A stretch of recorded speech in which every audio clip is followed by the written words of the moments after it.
So we're in a holiday season, and it's the season where God shows his love to mankind by reaching out and doing the ultimate act of forgiveness. So there's a just basis for forgiveness with God. But I think we all need to come to him and be sure that we confess our sin to him, and be sure that we do what we can do to try to make things right. None of us have any right to think we're any greater than anybody else.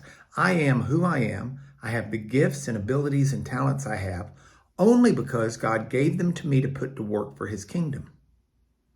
And to that extent, every human being, regardless of what their human intellect might be, regardless of what their human gifts might be, they are who they are to serve God.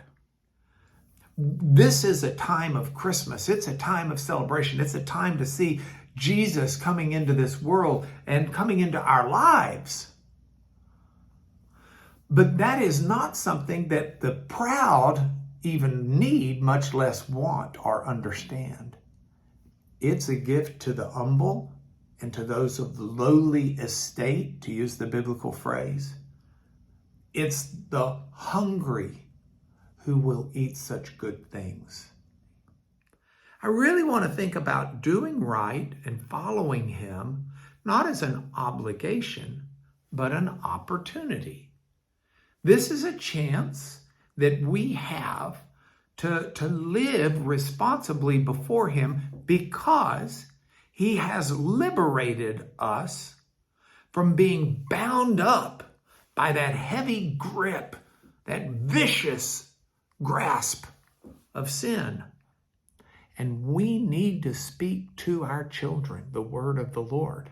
You say, well, God hadn't given me a prophetic word. God has given you scripture.